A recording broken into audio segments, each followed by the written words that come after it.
लेकिन बात ये सच है कि इन युवाओं की जो समस्या है वो हमें समझनी होगी। ये बात सही है कि हिंसा का रास्ता नहीं अपनाया जा सकता और इस तरीके की हिंसा किसी कीमत पर बर्दाश्त नहीं की जा सकती। लेकिन एबीपी न्यूज़ भी युवाओं से ये अपील कर रहा है कि हिंसा का रास्ता ना अपनाएं।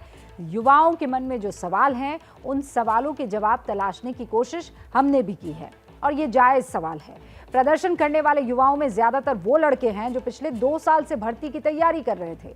कोरोना काल की वजह से 2 साल से सेना में भर्ती ही नहीं हुई। इन युवाओं ने दिन रात मेहनत करके लाखों रुपए खर्च करके सेना में जाने की तैयारी की थी, लेकिन अब रातों रात अचानक ये युवा सेना में जाने के लिए डिस्क्वालीफाई हो गए हैं। वो ओवर एज हैं।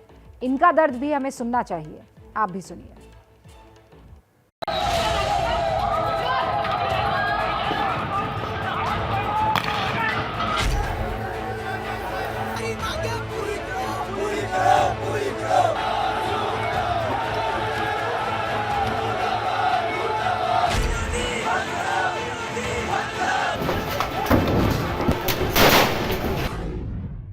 5 बार मेडिकल अनफिट गया था, इस बार लास्ट बार मेडिकल फिट हुआ हूँ, जो भी ट्रेडमैन से हूँ साहब। उसके अंदर ये अब 23 साल उम्र हो चुकी है। अब ये टीओडी लागू कर रहे हैं।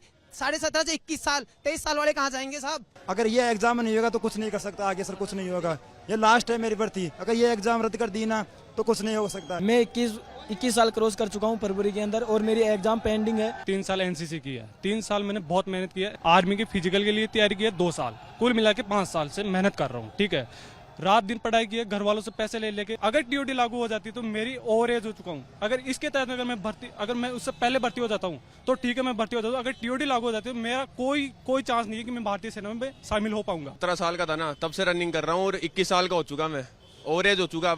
अगर अब ये टीओडी लागू भी करते हैं तो मेरे तो कोई मतलब की नहीं है। वो एग्जाम बच रहा था, एग्जाम अगर इनको कैंसिल ही करना था तो 1.5 साल पहले बोलते थे। 1.5 साल से हमारा टाइम तो खराब नहीं करते ना। जितनी मैंने तैयारी की है वो पूरी तैयारी है। अगर ये एग्जाम कैंसिल होता है तो मेरा सपना सेना में जाने का सपना चूर चूर हो जाएगा।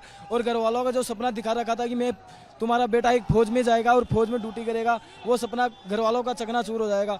घर वाले, हम गरीब परिवार से आते हैं सर। सपना तोड़ दिया, सपना क्या पूरा होगा सर? एग्जाम कैंसिल करके साफ बोल दिया कल उन्होंने, एग्जाम कैंसिल है। 42 लड़कों ने सर आत्महत्या कर ली।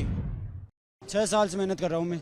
11th क्लास में था तब से मेहनत कर रहा हूँ। 3 साल तो एनसीसी के हो गए, यहाँ फिर फिजिकल की तैयारी करा उसके हो गए। और खर्चा हो गया, कितना खर्चा हो गया?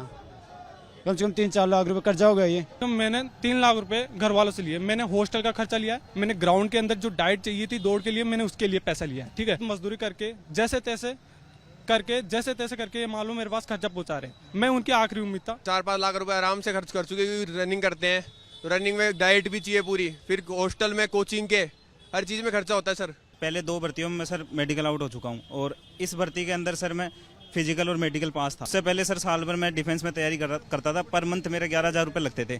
अब आप अनुमान लगा लीजिए सर, 1 साल मैंने वहाँ तैयारी की थी। उसके बाद में दौड़ और मेडिकल होने के बाद में रिटर्न की तैयारी के लिए मैं कोचिंग करा। अब मेरे पिताजी सर ड्राइविंग करते हैं तो घर की आजीविका वही चलाते हैं। अब 10-12 हज़ार रुपये उनको मिलते हैं, PF ESI वगैरह कट के, उसमें 5-7 हज़ार मेरे लग जाते हैं। सर अब आप ही बताइए अब क्या करें, और हमारा पेपर रद्द कर दिया है। पूरे घर वालों को मतलब बेरोजगार बना दिया, मतलब घर से ले लेके तेरे डिफेंसियो में रह ले। किस चीज़ पे आपको खर्चा करना पड़ा? हर एक चीज़ पे, पढ़ाई पे लो, दौड़ पे लो, खाने, अगर हॉस्टल में रहना पड़ता है सर। अगर बढ़िया नहीं खाए पिएंगे तो दौड़ेंगे कैसे सर? मेरे एक बड़ा भाई है, वो भी तैयारी कर रहा है, बेरोजगार है अभी तक। और मेरे पिताजी हैं, वो किसान हैं। घर का खर्चा ऐसे बस बिल्कुल हालत खराब हो रखी है सर। कर्जा ले लेकर हमने तैयारी कर रखी है, लेकिन कुछ नहीं हो रहा है सर। ये 10 लाख रुपए हमको देके और रिटायरमेंट भेज देंगे। ना कोई पेंशन है, ना कोई भत्ता है, ना कोई आने वाला कोई भविष्य है। ठीक है, 10 लाख रुपए आप बताएं आप क्या कर सकते हैं, क्या नहीं कर सकते। आपका एक मकान नहीं बनेगा। दूसरी बात, आपको प्लॉट नहीं ले सकते 10 लाख रुपए का। ठीक है, आने के बाद उसका भविष्य क्या होगा वो तो इनको क्लियर करना चाहिए ना। फिर कोई गार्ड की जॉब लगेगी। सर को परमानेंट तो करे, 4 साल करे, बाद में वहाँ यहाँ आकर क्या करेंगे सर? 21 साल के 22 साल के नौजवान हम गार्ड की ड्यूटी करते हुए अच्छे लगेंगे सर? जो मंत्री, विधायक, सांसद ये ये एक राजस्थान में एक विधायक की सैलरी 1,25,000 रुपए। इनकी कम करो ना, सेना का बजट ऐसे बचेगा। ये विधायक की सैलरी कम करो, एक बार विधायक बन गया उसको घर भेजो, दोबारा विधायक नहीं बनेगा। अगर राजनाथ सिंह जी आपको अगर बजट ही बचाना है तो आप सांसदों की पेंशन बंद कीजिए। इन पे जो इतना खर्च करते हैं, आप कितना बचा लोगे सेना से? आप सुन रहे हैं ना इन आक्रोशित युवाओं को, और इनके दर्द को भी, इनकी परेशानी को समझना होगा। ये जो आखिर में 2 बातें थी बड़ी महत्वपूर्ण थी। कि एमपी एमएलए अपनी पेंशन क्यों नहीं खत्म करते, या इनको इतनी पेंशन क्यों मिल रही है। और आपको जानकर हैरानी होगी, बहुत से राज्य ऐसे हैं जहां हर टर्म में विधायक को अलग अलग पेंशन मिलती है। यानी अगर मान लीजिए वो 2 बार का विधायक हुआ तो 2 बार पेंशन मिलेगी अलग अलग, 3 बार का हुआ तो 3 पेंशन मिलेगी अलग अलग। अगर कोई विधायक सांसद बनता है तो उसे सांसद और विधायक दोनों की पेंशन मिलती है, या कोई विधायक से सांसद बना और सांसद से गवर्नर बना तो उसे विधायक की, सांसद की, गवर्नर की 3 पेंशन मिलती है। और हमने बहुत रिसर्च की और बहुत रिसर्च के बाद ये तैयार रिपोर्ट आपके लिए की है। ये वो डेटा है जिसको आपको बहुत ध्यान से सुनना चाहिए। एक एक राज्य का हाल मैं आपको बताती हूँ। इसी साल मार्च में पंजाब में मुख्यमंत्री भगवंत मान ने फैसला लिया कि एक विधायक को एक ही कार्यकाल की पेंशन मिलेगी, जिससे 5 साल में पंजाब सरकार के 80 करोड़ रुपए की बचत होगी। अब इससे पहले क्या होता था पंजाब में, ये भी समझिए, और बहुत दिलचस्प है ये। पंजाब में नेता जितनी बार विधायक बनता उतनी बार उसे पेंशन मिलती। जैसे पहली बार विधायक बनने पर विधायक को 75,150 रुपए की मासिक पेंशन मिलती। इसके बाद वो जितनी बार भी विधायक बनेगा उसकी पेंशन 50,100 रुपए यानी 51,000 रुपए जुड़ते चले जाएंगे। नहीं, 50,100 रुपए ही जुड़ेंगे। राजेंद्र कौल भट्टल, सरवन सिंह फिल्लौर, लाल सिंह जैसे नेता 6 बार के विधायक बने हैं। उनकी पेंशन पता है आपको 3.25 लाख रुपए महीने हुआ करती थी। अब जरा ये भी देख लीजिए कि हरियाणा में क्या होता था। यहाँ भी पूर्व विधायकों की खूब मौज है।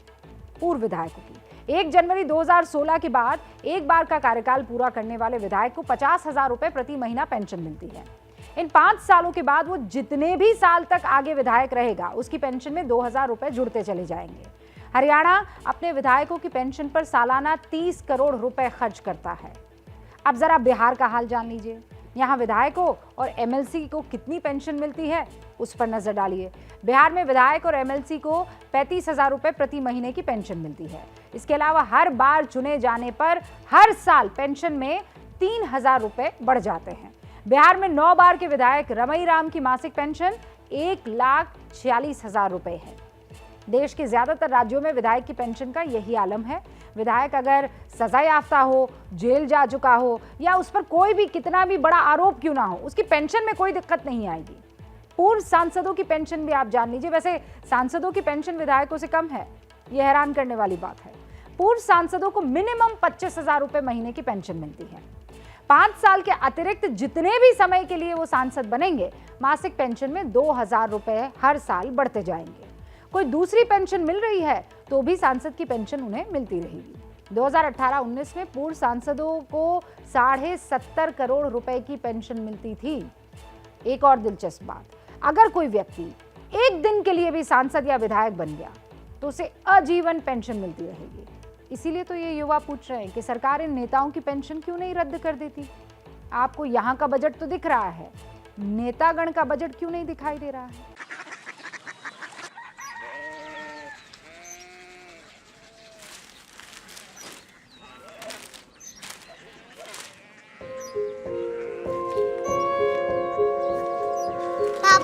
बाबा कोरिया सिटी जानिए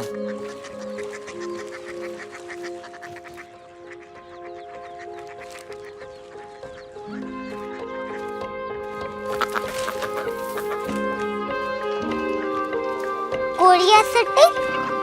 हाँ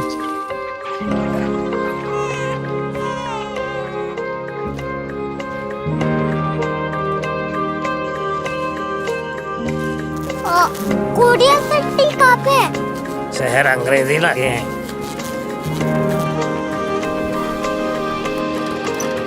Korea city.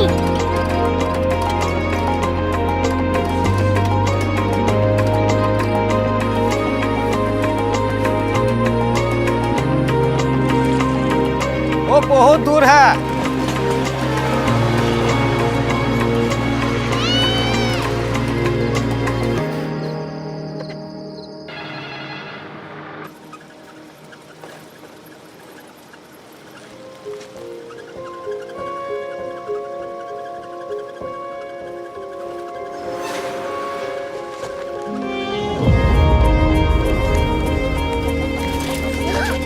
Korea city.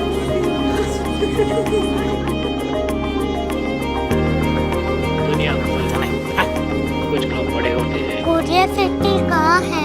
Professor साहब को पता होगा। हो, ये छोटा वाला ग्लोब लगता है और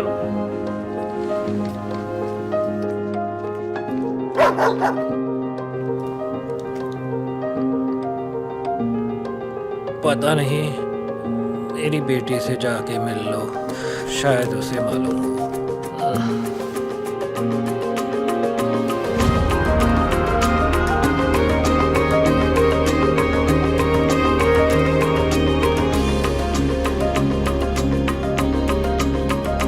हाय,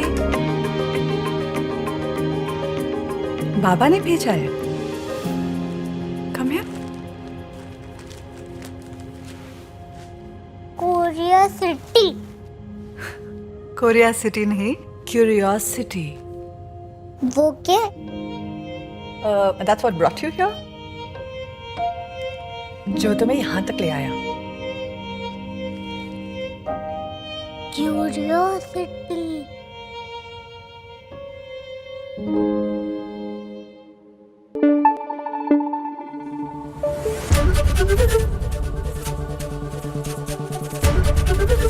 ABP न्यूज आपको रखे आगे।